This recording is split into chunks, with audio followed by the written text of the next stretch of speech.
Where do you belong?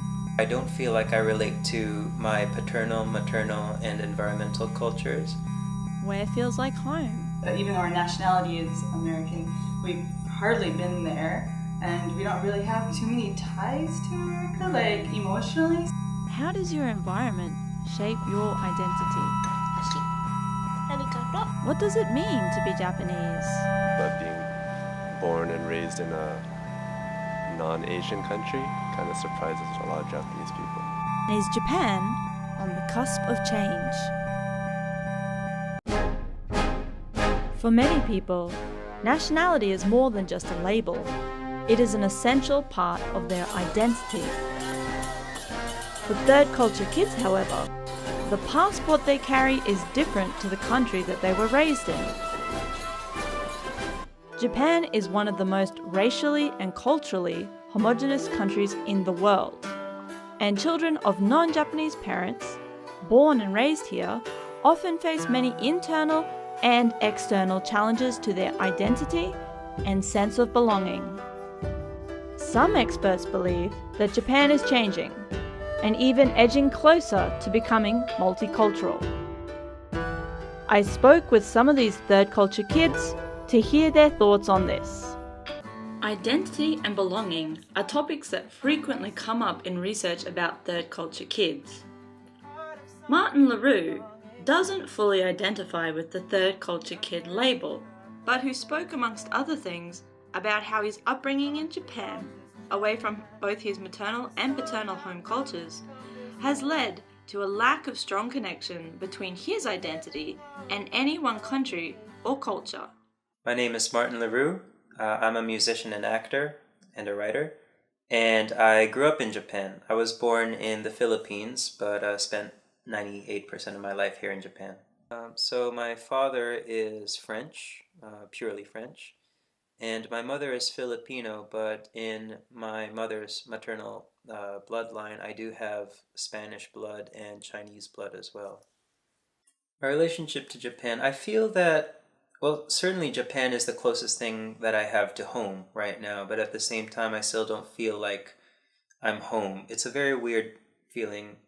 Tokyo always felt a little bit like a long vacation spot for me, in that there are things that cater to me in the city. There are things I connect with in the city, and I love certain aspects of it. I love the art scene, for example, and I love certain kinds of people that are in these circles. But I never felt that sense of being home here. But I haven't also felt that sense going back to the Philippines or going to France. The Philippines, my relationship to it is just that I have a biological family over there, and that's where they're all based. I don't necessarily feel connected to in terms of culture. I love the Philippines, but to me, when I think of the Philippines, I think of my family there. In Japan, I've never really felt that home place, but at the same time, it feels very comfortable and familiar. Culturally homeless, as grim as that sounds, that's sort of how I feel. Being that I can't relate to any of the cultures that I feel make up my DNA or make up my childhood. I grew up in international schools, and it's a culture of its own. So rather than identifying with the culture that I was raised with and the culture that I was exposed to on a regular basis, I just everything was a mix at international schools. I got a little bit of everything. It's filled with third culture kids. Some of them have been traveling around the world, and some of them have been in Japan for a very long time. But the one thing that I always thought was a common thread between all of them was their openness to what was around them. Of course, as kids, we all have our prejudices, and we all have things we're hung up on. But what I noticed was that everyone was just open to whatever came, whether it be a new subject or a new kind of food, something as small as that, to experiencing new cultural aspects, new traditions, things like that. I think the openness definitely was a common thread. I feel connected in certain circles with certain people, but I've never been in a place physically and felt like I properly belong there. So I guess it's more of a circumstance thing than a physical thing. Where are you from? That could be where do you live? That could be where were you born, or where did you grow up? And if I say that I'm from the Philippines, if I consider it where were you born, then instantly I feel like I'm saying that I grew up in the Philippines, which is a little bit different to what actually is. Whereas if I say I'm from Japan, people assume that I'm biologically Japanese, which is different from what it is. It's a really hard question. If I were to replace that question with, or the question I would like to be asked when I meet people would probably be, where do you call home? I don't have a clear answer to that, but I think that would be a much clearer question. Well, what I would hope in the future is that racial identity doesn't have to be a thing. Of course, I don't want. I'm not one for the we are all the same mentality, because I think it's very important to acknowledge everyone's differences. But at the same time, I would hope that race wouldn't be an identity or would be an issue in how we relate to people, and I hope that Japan, in time, becomes that sort of place. I've seen great more openness in the last 10-15 years in Japan in terms of third culture kids, and I think national identity, racial identity, we're starting to see representations of many different spectrums here in Japan, in Tokyo especially. There was the whole incident with Ariana Miyamoto, the Miss Universe contestant who represented Japan but was biracial. And I think that caused a lot of controversy, but what that also did was made people acknowledge that becoming Japanese is not necessarily based on your biology. And I think that's a great step forward. Like Martin, Raelia and Jonas Levy feel a sense of identity limbo as they try to find where they fit in the world. Though born and raised in Japan, homeschooling meant the sisters had to take responsibility for themselves, learning Japanese language, navigating the culture, and coping with a lot of judgment. Okay, my name is Jonas Levy. I am an artist, English teacher, and do other things in Japan. I was born here with my sister. Yes, twin sister.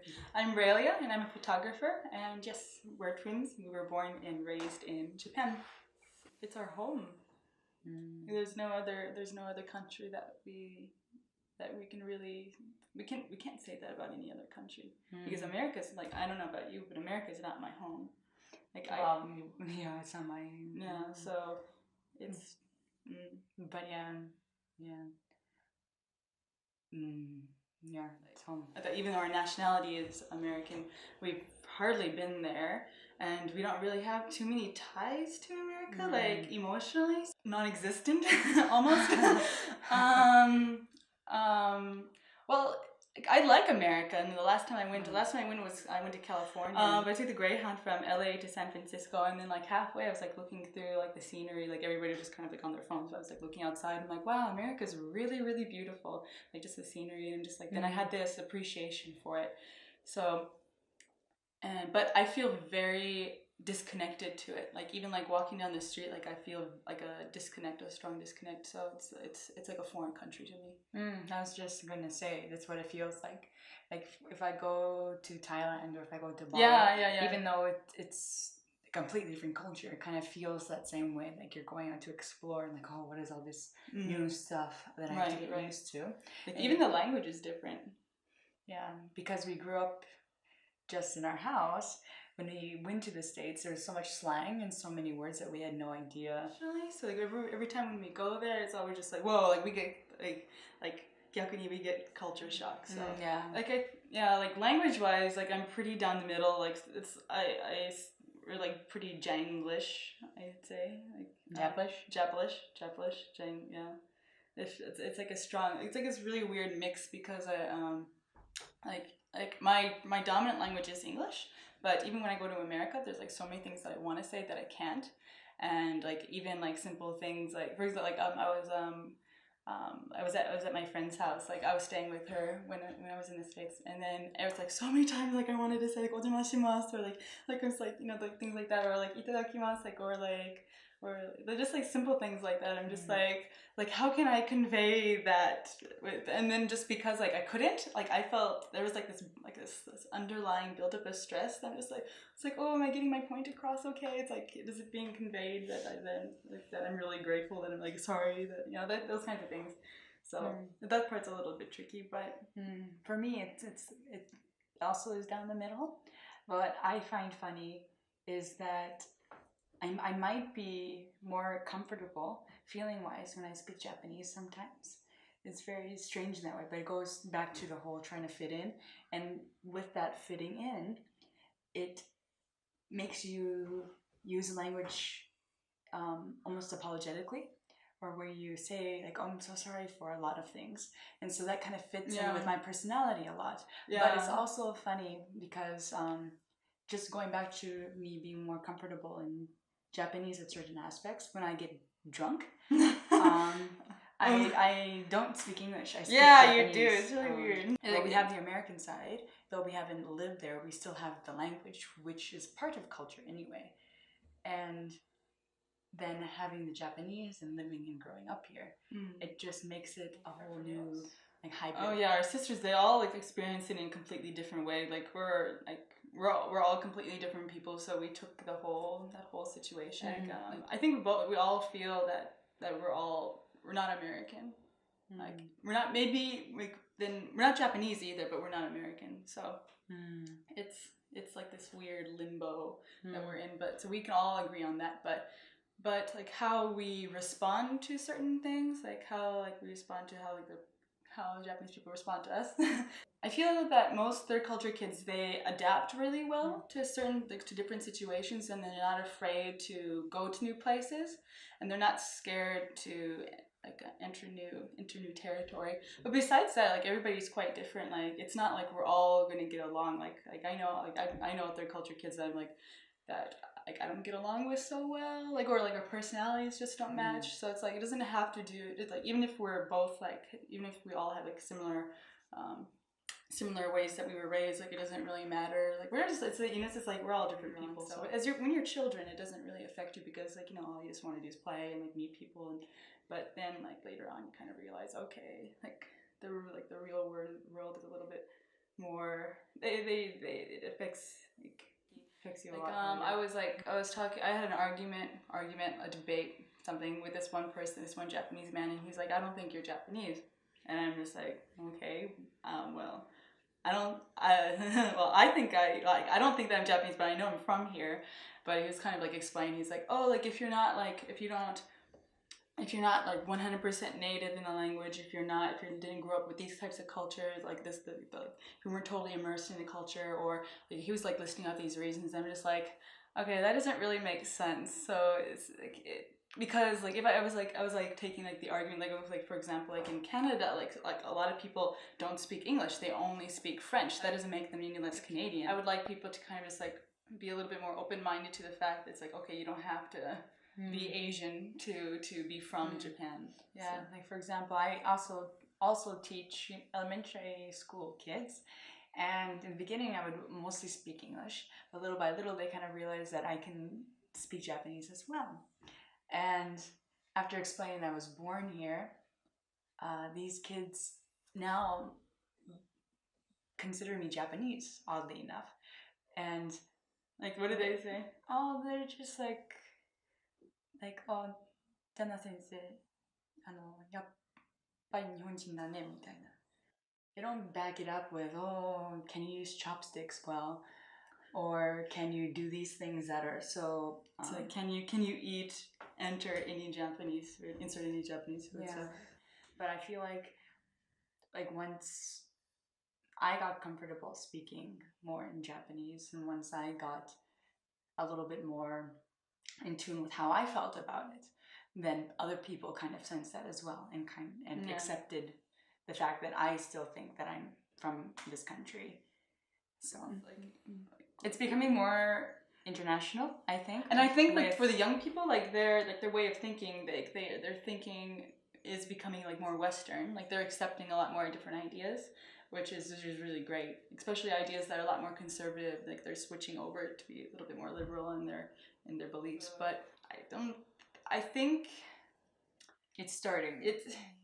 But it's not. I don't think it's on the verge. It's not on the cusp, no. On the cusp. I hope for the future is like it would be really cool if one day Japan became something like Singapore. I would want it like Japan to have dual citizenship. Oh yeah, that would be so nice. That would be so nice because like we don't have citizenship even though we were born here. Like it would be nice like if like they kind of just like recognize like okay, people that were born here can get a piece of that country. So it would be like Singapore, like in the sense where like in Singapore like if it's like there's so many different types of people and so many people like even like they like if someone says that they're from Singapore, it's like okay, like and then like and they ask that to a completely different person, like of a different race, and it's like oh you're from Singapore, it's like you have all this whole mixed bag of people, and it would be nice if that was like Japan too. So it's like and then also like with the English thing, it would be nice if like if language was a little bit more flexible here because I feel like that holds Japan back quite a bit, but like it keeps them kind of like locked in like mentally. Like they can't really, because like it is such a small country, so it's like there's so much of the world that they're missing out on that everybody else can see. Like even people in Europe, like so many people can speak English, so they understand a lot more about the world. So I feel like that's what Japan's missing. 6-year-old Kira Bartok attends Japanese kindergarten and has an understanding of Japanese culture comparable to other 6-year-olds here. Her military family has been stationed in Japan all her young life, and her parents shared their thoughts and fears for both if they stay or if they leave forever. Paul and Mandy. And we're here because I'm in the military, U.S. military, and I've had many consecutive tours over here. We've been here for 8 years altogether. First in Tokyo, and then in Okinawa, and then in Kumamoto, and now we're back in Tokyo again. And we originally came here because the military taught me Japanese. Well, my family is European, white Europeans, mostly emphasize the Irish and the German parts of that, and my passport is American. Yes. Passport is American, obviously, and I am pretty much about everything you could think of in Europe. Mainly very Eastern and very Western. Her passport country is America. Her heritage, her ethnic or genetic heritage, I suppose you could say, is even more European. It's even more mixed. We've diluted each other, I suppose. And she's never lived anywhere but Japan. Who's your best friend? Yoko-chan, that's why I like Kumamoto. Yeah, your best friend is there. Unique, for sure. I mean, not your typical... Definitely not your typical military child. That's true, yeah, that's... Military dependents are usually... They can't tell you where they're from because they moved around their whole life, but they could probably still identify very well with the military culture only because their family probably didn't live completely separated from the military off base or totally immersed where the family spoke the other language of whatever country they were in. And they probably identify more with being American. A lot of military families, obviously, are very patriotic. I mean, you go to a movie on base, for example, and the first thing you do is everyone stands up and sings the national anthem. I mean, there's a lot of American culture and just Americana surrounding you all the time. And Kira... By the time we left Okinawa, where we were surrounded by all that, she was 1.5 and has no real memories of that. And then we went to Kumamoto. So when you ask where she's from, she says Kumamoto, and that was all Japan, like very much Japan. So she went to a Japanese-speaking school and spoke Japanese and had all Japanese friends and ate all Japanese food. And so it's very, very much, not the typical overseas military childhood at all, in a way. I think we've had friends that spoke English, obviously, since she's grown up, but it wasn't until she was here in Tokyo where our military friends with kids it was kind of a clash of cultures all of a sudden where she's like, why does everyone speak English only? Why are they not Japanese? And, why don't they understand Japanese? They eat a lot of sandwiches. things that she hadn't really seen Who's yet. Spider-Man? Who's Spider-Man? Yeah, she had no familiarity with a lot of American pop culture. Well, us either. We've been gone for 8 years. Don't ask me about American pop culture anymore. I can definitely tell you about Kumamon and Anpanman. and who else? Doraemon. Yokai Wachi. Yokai I think she knows she's American, but I don't think she knows what that means, really. Like, this is home.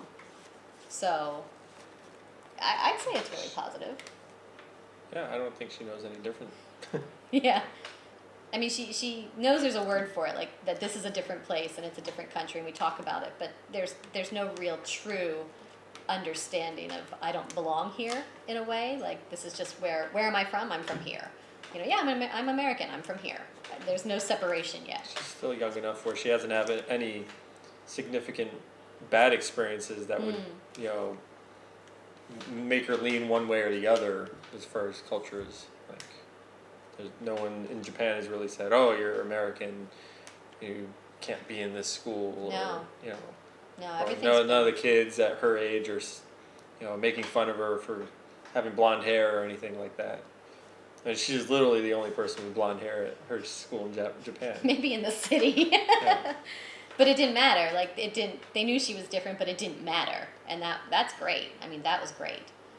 So I'd say it's been wholly positive, really. That's where Nana and Papa and Grandma and Grandpa live. Yeah, that's pretty much the extent of her relationship with America.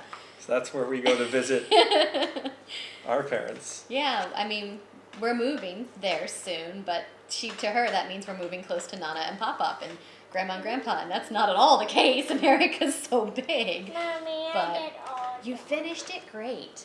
But yeah, I don't think she really has a relationship with America at all, except the place where we get on the airplane and travel a long time and she gets to watch movies. That's America. As a parent, raising a child here just feels safer in many ways than raising a child in America. But I think it'd be very hard for her because she hasn't as much Japanese as she's been exposed to that she hasn't had enough where she's completely fluent and can interact very well with kids. So she would probably always be behind, and that could lead, in later, schooling. But she could go to international school. Well, yeah, she could go to international I guess there's school. options. But I wouldn't see her ever fully integrating, as a Japanese student or anything like that. Hate you. Hate you. もうさわりなかたい。なかたい。 Nakatai janai. Suwari takunai. たくない。さわりたくない。 That's better. Go. We know we'll have culture shock, obviously. It's been 8 years. But we already know some of the things that might come up, whereas she has no idea what's going to come up. So I don't know if that's better to know in advance or worse. Like, she'll be navigating a whole new system, but she might not mind so much. It just will be somewhere completely new. Whereas we'll have some memories of what it was like, and we're trying to readjust to it, but might have a lot of issues with it. I worry about Kira, not her, but like the teachers or maybe the kids thinking she's weird because she says Oshiko or Zosan or words that even though she speaks English most of the time here, she still says some words in Japanese a lot. Or if she talks about going in onsen or she'd rather have rice in her bento for school or eat little tiny fishies or something. With heads on. With heads on. Tiny fishies. Yeah. And a lot of kids might think that's weird, and would she then say, "Oh, I don't like tiny fishies now," because the kids make fun of her? Yeah. I mean, as a kid who was born here, I want her to always have some sort of tie to this culture. She was born in Japan. She has grown up for 5 years in Japan. I don't want her to go home and, through peer pressure, feel like she has to abandon that because kids tell her she's uncool or it's uncool. Especially if we do ever have the opportunity to come back, which we'd like to. I don't want that intervening period to be one where people have convinced her that that part of her is not accepted or is not cool. But I know even people that I've worked with that were, of different backgrounds, but they're working in the Japanese system. They grew up maybe away, but came here, and now they're definitely Japanese citizens and everything. People make fun of them for it, on a one-on-one basis. They always say, "Oh, they're one of the team," but then to the side they'll be like, "Oh, their accent's funny. They're not quite Japanese," and they are. I mean, genetically, but they grew up somewhere else. But still, people are like, "Wow, your English is so good," but your Japanese is not. You use some weird Japanese. I don't know. I feel like Kira would almost be given more of a pass in that because she is. She doesn't look Japanese. Like, she is foreign. She's not Japanese. So I feel like she'd be accepted to some point, like welcomed, but never fully, like always to the point where they understand, like, you're not Japanese. She's not Japanese. I think she'd be accepted, as in the term of, like, as in the case of being welcomed and never, like, turned away, but with that understanding that you'll never quite be Japanese. I don't know. I mean, Japan doesn't traditionally have a very high opinion of mixed marriages or the children that come out of mixed marriages or people that Japanese themselves that go away and then come back and reintegrate. I think for both cases, it can be very, very difficult. I mean, maybe on the surface, there might be more of a mix. You might see more foreigners here, but not that are Japanese citizens and in the system and fully accepted. And to be a foreigner, if you want to stay in Japan, it's so strict. I mean, immigration policies are so one of the strictest in the world. And then to become like a naturalized citizen, to give up your name, to take a Japanese name. I mean, if Japan was on the cusp of becoming this multicultural society, they wouldn't make everyone try to be Japanese.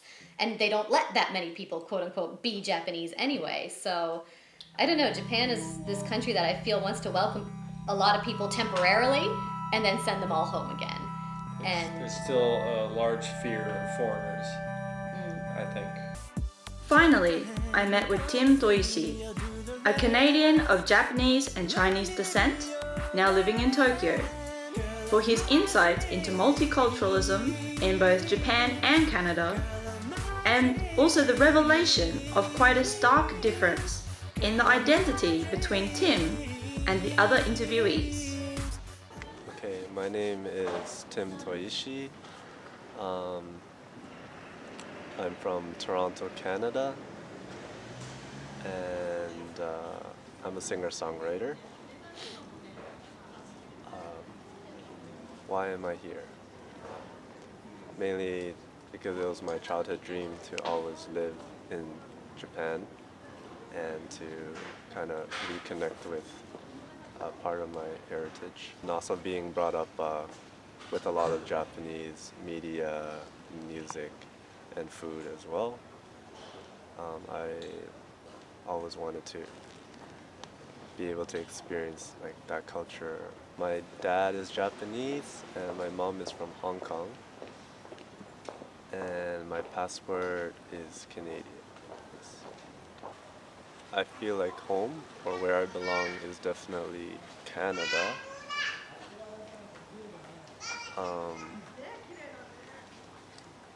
Actually, that question is pretty hard. If you're talking about home, as in where I belong, definitely Canada. But when it comes to what I'm trying to pursue in Japan, I feel like I belong here, pursuing music. Visually, I'm from an Asian background, but being born and raised in Canada, of course, there were a lot of times where I felt maybe excluded or like an outsider at times. Yeah. In Canada, I would get. Some people would ask, "Oh, which one do you feel more of? Do you feel more Japanese, or do you feel more, I guess, Chinese?" And then I would just tell them I don't feel more of either one because, of course, I know enough about both countries, and my parents, of course, taught me a lot about um, where they're from, and then at home we eat we eat Japanese food, we eat Chinese food. So, and of course, when I go out with friends, we eat Western food. So, I don't feel more of either one, but since Toronto specifically has more of a, there's more of a Chinese immigrant population there. So growing up, I did have more Chinese Canadian friends, especially in high school and university. So they would, even though I didn't want to be treated differently, they would treat me differently. Since I'm part Chinese, so of course I would just assume, oh, we're the same. But they would specifically always say, oh, you're Japanese. Of course, yeah, since Canada is pretty multicultural, or my city in particular was pretty multicultural, when I was very young, I thought it was a pretty happy time. Probably up to, let's say, junior high, I felt that like everybody could get along no matter what your background was. But I felt like probably from high school was around the time when a lot of kids, especially kids with immigrant parents, they start connecting more with their heritage from their parents, and that's when people start kind of dividing into their own, like they start meeting friends that are more like themselves. So like the Asian kids will start kind of hanging out with only Asian kids, or the I don't know, the Indian kids will hang out with the Indian kids. I'm actually not sure what the influence is, but I just noticed that for me in high school I was more of a floater, so I didn't really have a group of friends because I felt like I wasn't really comfortable just hanging around one race. I would try to make friends with everybody. Yes. In Japan, I feel like I blend in better, definitely, since, yeah, I guess I look pretty Japanese in my style. So here I blend in really well, but of course, once it comes to communicating with real Japanese people, it is a little different, but for the most part, Japanese people are usually understanding and kind. Yeah. The transition here definitely wasn't smooth at all. Of course, coming here with no like support system, like not having any family here, was pretty hard in the beginning, and just getting your life started by yourself for the most part is pretty hard in a foreign country, and also the language barrier. Like I studied Japanese for a long time in Canada, but of course, not being able to use it in like a real environment was limiting. So actually having to use it to like make your bank account or signing a cell phone contract is very different, for sure. And yeah, those were my hardships in the beginning. I feel like it's more of a language thing. So if your Japanese fluency is high enough, you're able to create a comfortable life here. Whereas I have Japanese Canadian friends in Canada who, yeah, I grew up with, but they don't know much about their own cultural heritage, and they only speak English. They never made any effort to actually study Japanese, so they only speak English, and actually their parents probably only speak English too, because they're I'm second generation, but some friends I have are like third or fourth generation. So they've totally lost their identity. In their case, coming here wouldn't be comfortable for them because they don't know anything about Japan and they can't speak Japanese at all. Yes. Actually, that doesn't bother me too much. Where are you from? The thing that bothers me the most is when they're super confused about the fact that a Japanese or a Japanese Canadian, usually that's how I refer myself because it makes it easier for them. But they don't understand the concept of that, like either being Japanese or being Asian, but being born and raised in a non-Asian country kind of surprises a lot of Japanese people. I think Japan is changing, so it will get more multicultural in the future. But it's a good thing. Yes. Actually, the first time I visited Japan was 7 years ago. During that time, I didn't see any foreigners working at any restaurants or any clothing stores. But now that I moved here, I can actually see that